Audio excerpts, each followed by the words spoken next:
All right, let me also welcome in Varun Goel, who's also joining us on the show this afternoon. Varun, we're talking markets. We're seeing a good amount of a turnaround coming in the last half hour or so of trade. We started to see markets slowly turn around, in fact, mid-afternoon, but now really almost at the highest point of the day. What's your take on really how things are going to pan out, let's say, over the next week or two? I think markets are trading very close to the fair valuation. I think we are around 14-15 times FY12 earnings. There's not enough scope for further upside from these levels. I think if you look at the domestic cues, the result season is now out of the way. So is the inflation and the IIP numbers. So I think more or less, at least in the short term, the markets are going to be taking cues from what's happening in the global markets. Now our sense is that we might stay in a 5-10% range plus minus the current levels. So overall, I think till the next set of numbers comes in January, the markets are going to continue to react to global cues. All right, let's take another very quick break on the show. We'll have to thank Ashish. Let him go at this point. We'll come back and look at some of the closing trades that are coming in on this exciting afternoon. As we take the break, more voices from corporate India at the World Economic Forum.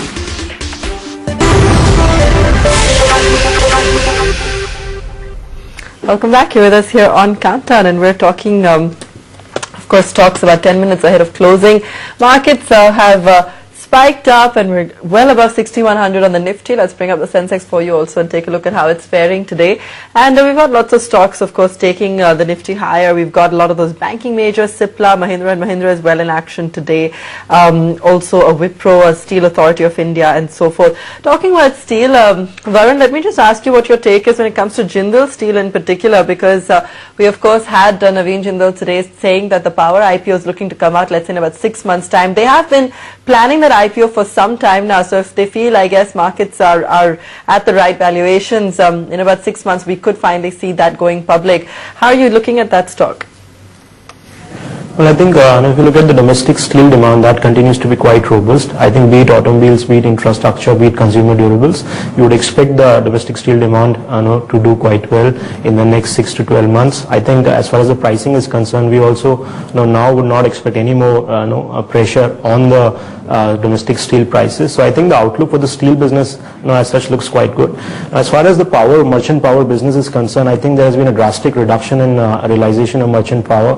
Whatever companies have come up with results so far this quarter have clearly seen depressed realizations. I think last year what happened was because of the elections and everything, there was a huge spike in demand, and therefore a huge increase in merchant power, and a lot of companies registered supernormal profits. Now to show growth on those kind of profit numbers in the years to come, I think is going to be quite difficult. Our own sense is that the merchant power realizations should come down to 3.5 rupees a unit, and we are very cautious on most of the power generating companies at this point of time. Varun, banks are running away all over again. They took a bit of a breather in the last week for about 3 or 4 sessions, and now the buying seems to be back, buying or part short covering, whatever you want to call it. But what's your advice? What kind of stocks would you go after if you still believe banks can go higher from here on? I think one clear trend which has come out in this quarterly earnings that although most of the banks have delivered good numbers, growth in excess of 20%, stable NIMs, but there has been a very visible deterioration in the book quality of balance sheets of most of the private sector banks. I think we have already seen concerns being expressed by some of the bigger names in the industry. I think the provisions have increased, although it hasn't really shown in the NPAs so far. Our sense is in the next 2 quarters we're going to show a lot more NPAs than what we have seen in last 3-4 quarters. So that's clearly an area of concern. We would tend to be more positive on the private sector names, both in large cap and mid cap segment, where we would believe that the credit growth should be in excess of 20%, and overall these companies should be able to deliver a return of a growth in excess of 25% over medium to long term. So that's the space we would continue to be positive on. Also NBFCs clearly in infrastructure segment and in the private retail demand space also we would expect to do well, but we would tend to avoid the public sector names at this point of time. Now, we're getting some exclusive information on our screens and it looks quite interesting. Let's pull up the other stock. That's Everon, which could be buying a stake in Navneet Publications. Navneet is up nearly 7 to 8%, and this exclusive buzz coming your way. Priyank Lakhia has been working the phones and trying to figure out what's happening in the market. Lakhia telling us about the buzz on the street, everyone looking to pick up stake in Navneet Publications. Let me just check with Varun if he's looked at this stock closely of late. Varun, Navneet Publications it's up about 7% right now.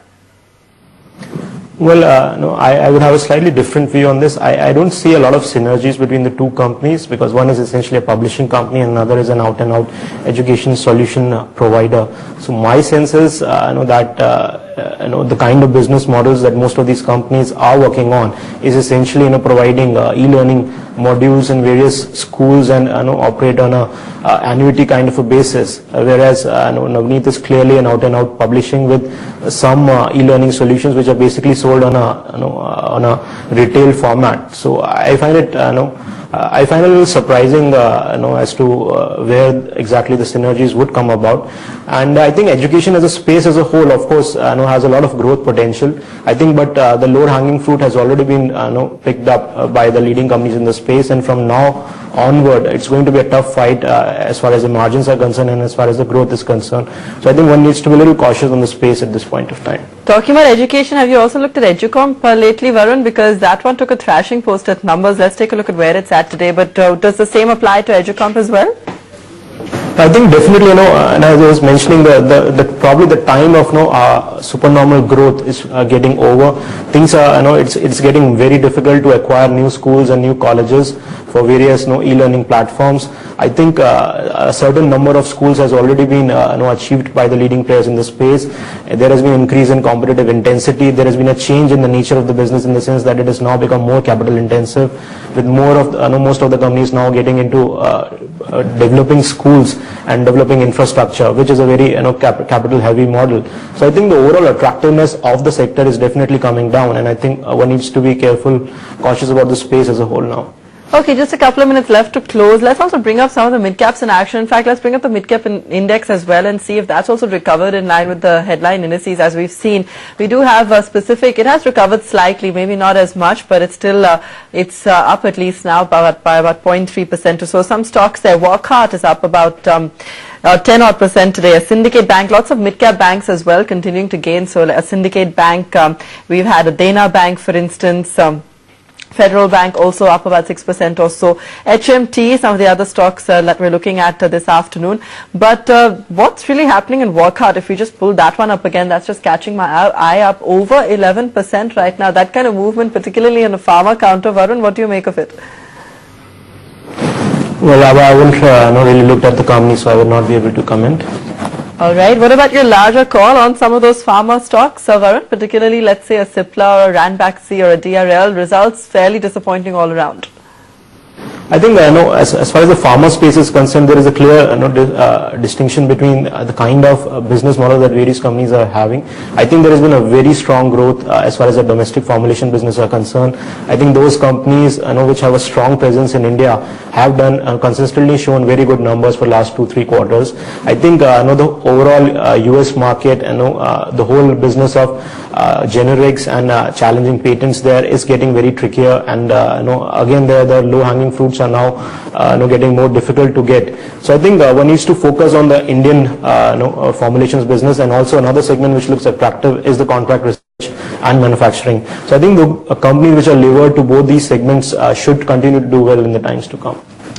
All right, Varun, we'll leave it on that note for today. Thanks so much for joining in. It's a view on the market coming through. Markets which have staged a pretty impressive turnaround, given the fact that European cues haven't been any more positive than what they were on Friday afternoon.